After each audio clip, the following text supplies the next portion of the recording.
Right then, viewers, it's almost time for FM21, but before we do get there, we do still have a couple of weeks left, and we have another Ryan Cassidy tactic, and Ryan showed me the results of some of these, and it's just outrageous, really. So again, it's another one of those where it's just like, how has he managed to do it? And apparently he's also said to me that it was the first draft. He literally hasn't changed anything from the first draft. He did loads of tests and it just seemed to just work, and that's sometimes how it goes. My very first tactic, the one on FM Scout, which has got over 200,000 views now, was a win streak of 16 games in a row with AC Milan.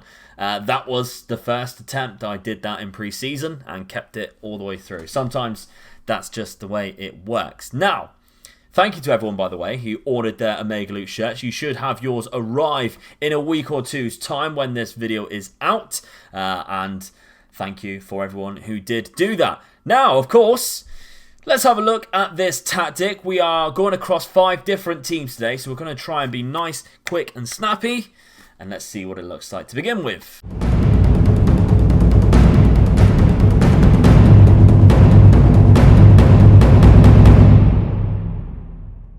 So we're here with Barcelona. We're not using Barcelona as a team. I've just got this save loaded up just for player spotlights and tactics, really. So this is the shape of the formation. Now, it's quite a very similar shape. Normally, you'd see him in the middle here, but we just slightly off to the left-hand side because we have the Mazzala on attack.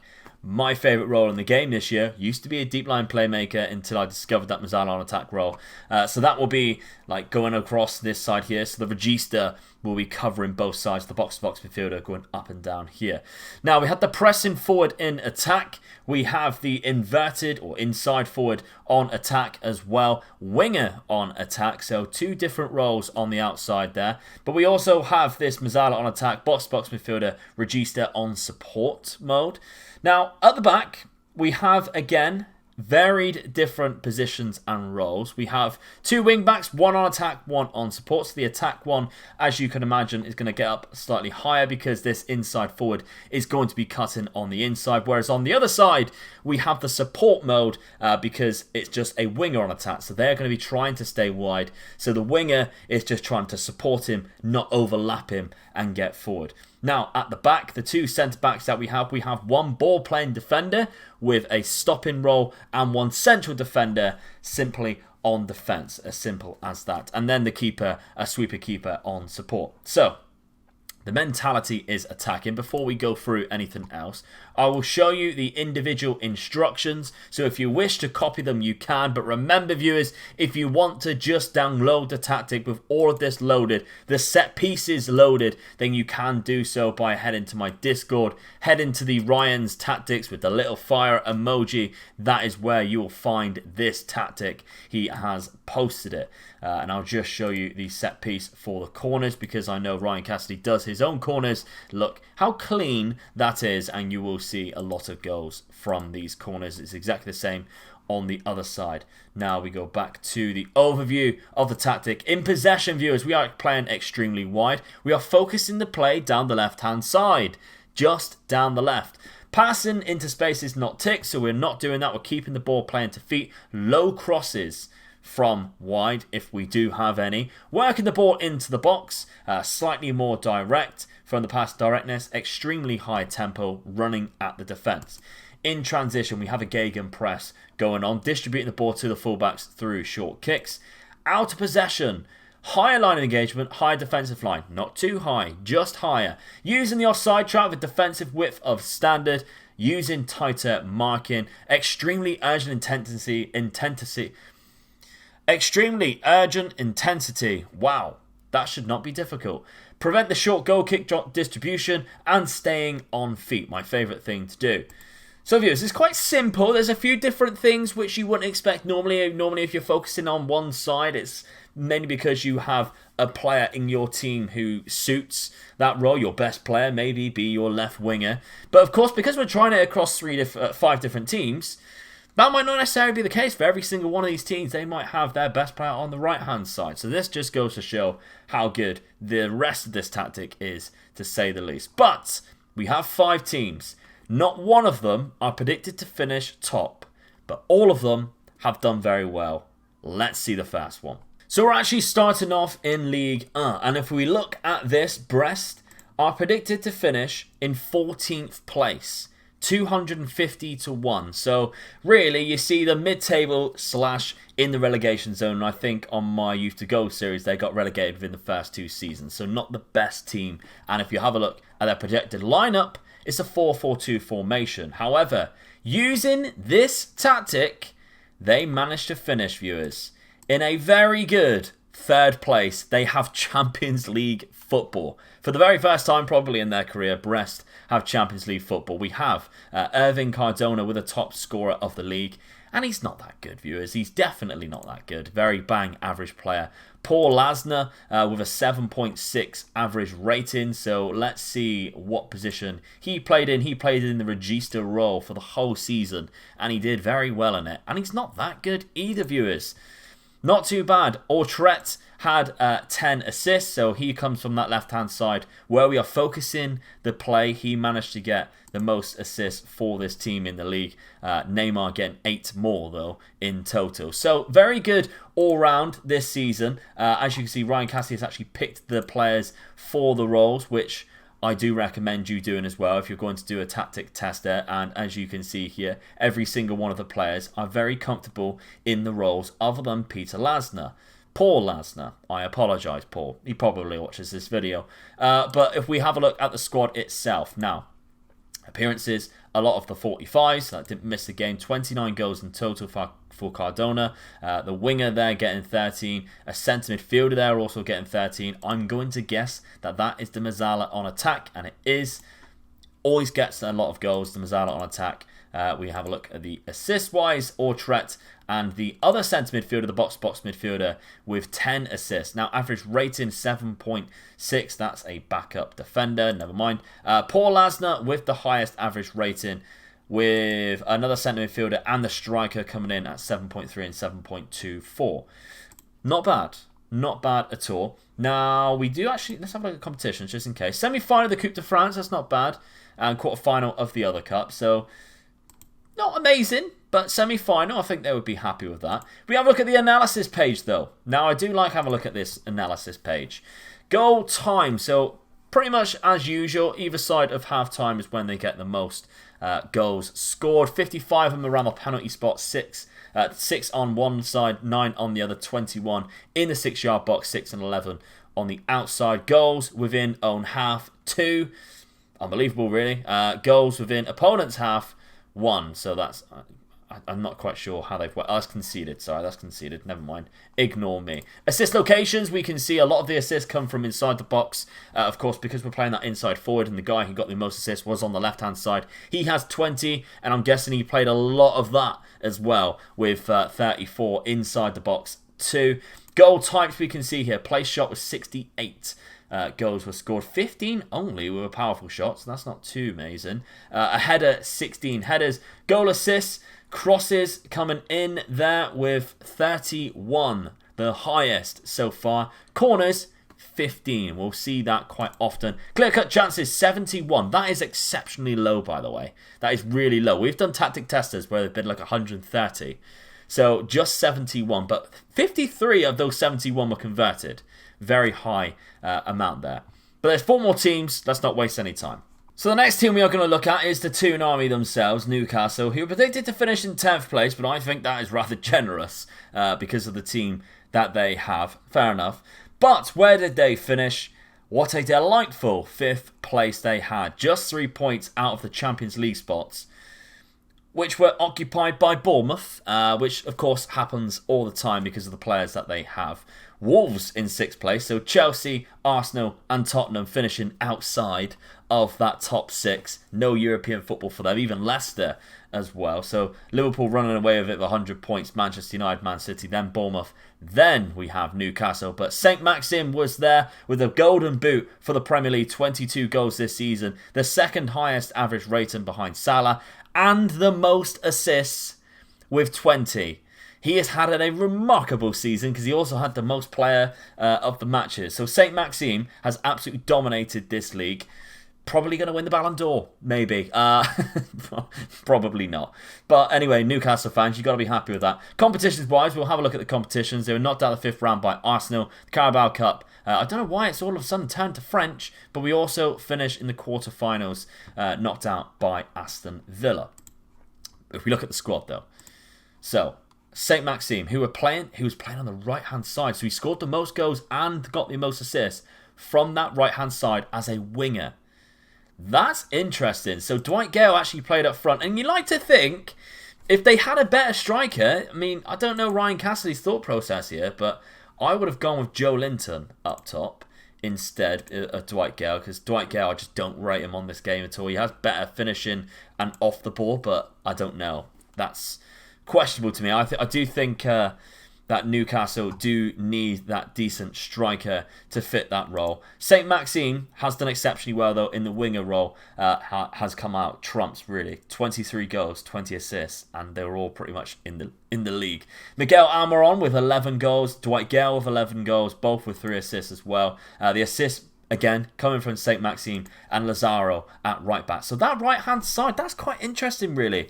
That we are focusing the play down the left-hand side, but we're getting the most assists from that right-hand side.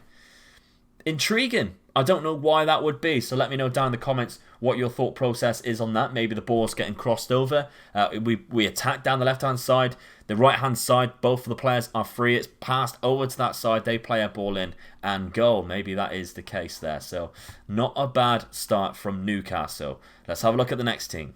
Now, the next team we have on our hands is Kilmarnock. Now, I am no stranger to Kilmarnock. I have tried them on a stream save, and I was sacked. So, 7th place they are predicted to finish. How have they done, though? Let's have a look at the profile. They finished above Rangers, and they finished in 2nd place behind Celtic. Celtic running away with their 97 points, but 75 points ahead of Rangers by 8 points was Kilmarnock. Eamon Brophy, the top scorer of the league with 22 goals. Also got one of the highest average ratings, trading positions there with Edouard. And he got the most player of the matches, Edouard, in behind him, of course. So they've done very well there, Kilmarnock, to finish in that position. They didn't win any cups. They finished in the semi-final of the William Hill one, quarter-final of the Betfred Cup, and the best place 3rd round of the Europa League. So they could not qualify for the Europa League. Now, I know in the other one I've shown you the player stats. I know in the one before I've shown you all the tactics stats. So this time round I'm going to show you the team stats so we can kind of cover all bases. So the most goals, they scored quite a lot of goals there. We can't see the best tackling completion. I'm guessing they're quite high up on goals conceded. 13 goals all season from Celtic is absolutely disgusting.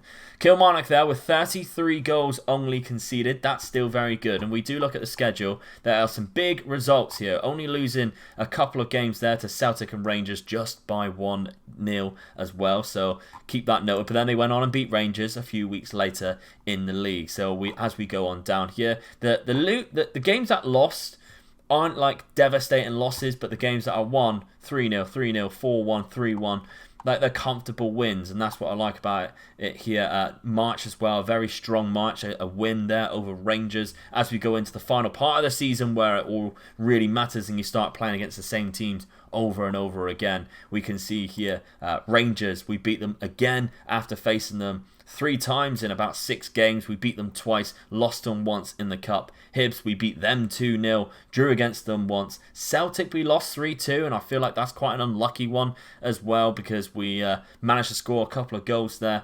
Hearts and Aberdeen, we finished the season strong with 3 victories in the Premiership. Not too bad, I think. So in a league that I have never played in myself, we head to Wales. So we're covering 3 countries in the United Kingdom in this one video. And we've only really gone across the coast to France as well. So we haven't gone very far here. But we are with this team here, Carmarthen Town. And we are predicted to finish in 6th place. But with this Ryan Cassidy special tactic, again, at a modest 2nd position here. We have 2 good goal scorers in the league. TNS running away with the league again. They are like the Celtic of Wales. They have won.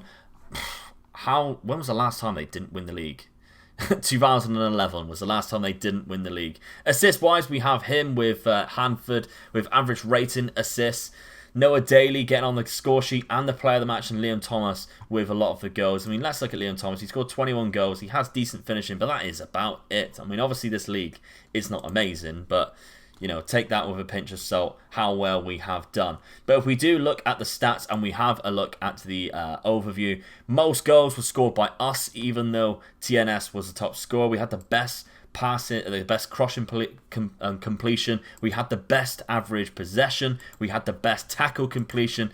We conceded the second least amount. TNS, that's probably why they won the league, because although we scored the most goals, we conceded 10 more. TNS has done very well there, and clean sheets down in joint 4th place. So not too bad whatsoever with this team. And if we do look at the squad, the average ratings there from our first team lineup, other than the goalkeeper, were all above 7.12. So great performance, and look how bad some of the players really are. This is the DM that we are playing.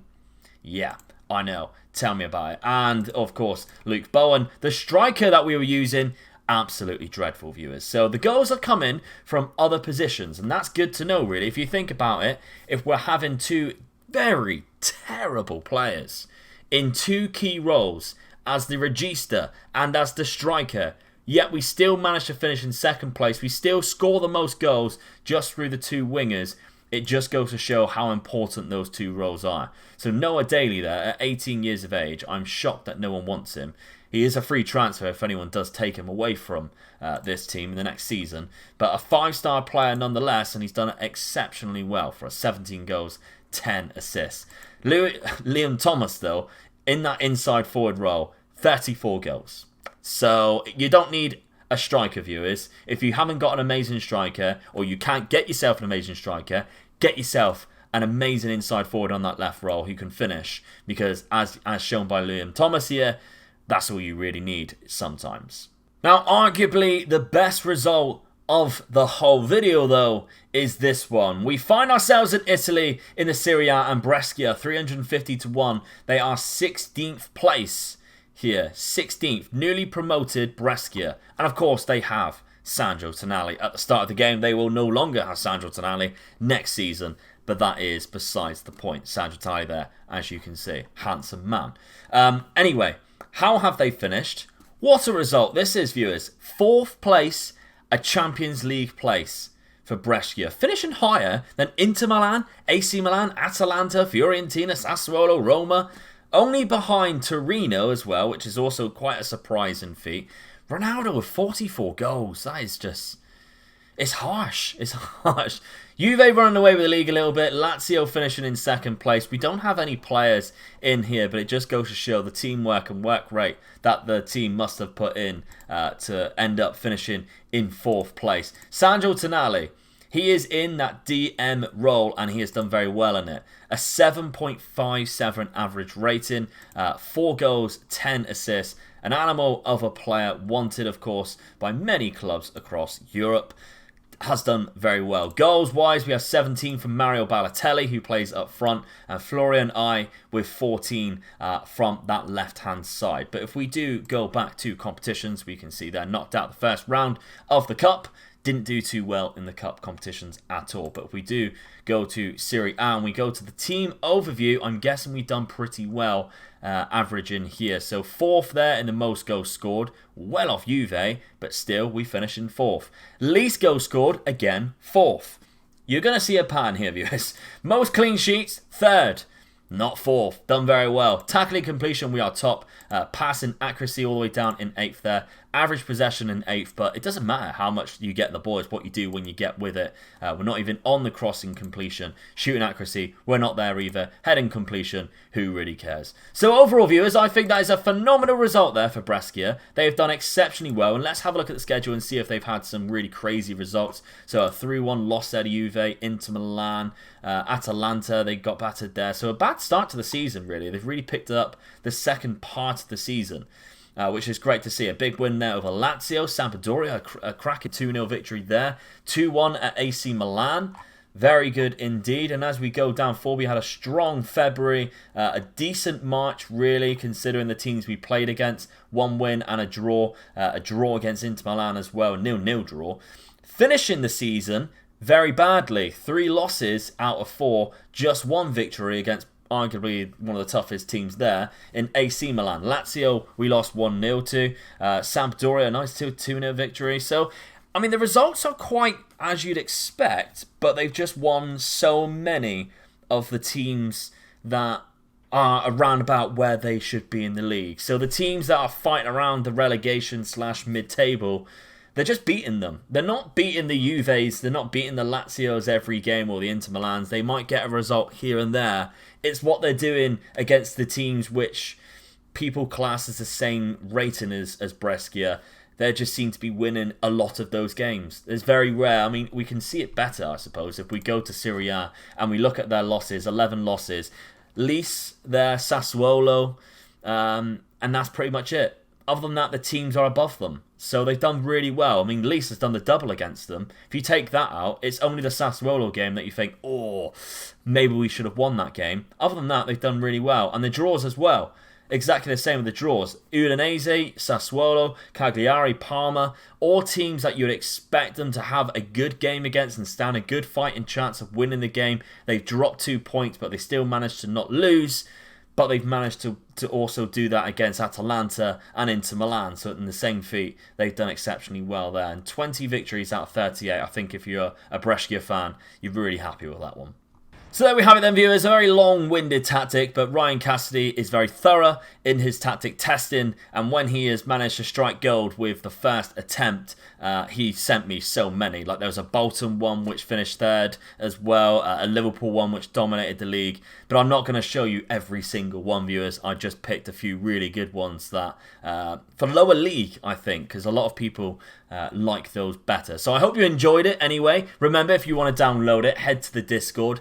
And of course, you need to be in the Discord because when FM21 comes out, we are gonna have a lot more of Ryan Cassidy's tactics because Ryan's told me his plans for FM21. He's going to be sat at his computer just slaving away, making me some tactics for some videos, viewers. So hopefully you can benefit from that. So please drop a like on the video, show your love and support to Ryan Cassidy in the Discord or on the comments of the videos, because I know every single one of his tactic testers, he writes in the comments, he interacts with you. He is one of the best at doing just that. He will not ignore you if you have a problem with the tactic. He will give you some advice as well if you want something on your tactic. So take full advantage of that, and hopefully, viewers, we can see you in FN21 smashing some teams with another Ryan Cassidy tactic. I'll see you soon. Bye bye.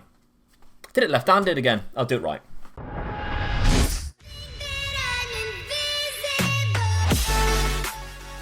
Thank you for watching the video. If you enjoyed it, remember to smash that like button. Hit the Patreon page if you want some early access to some videos or to sponsor a player. And here is a video that I think you might like.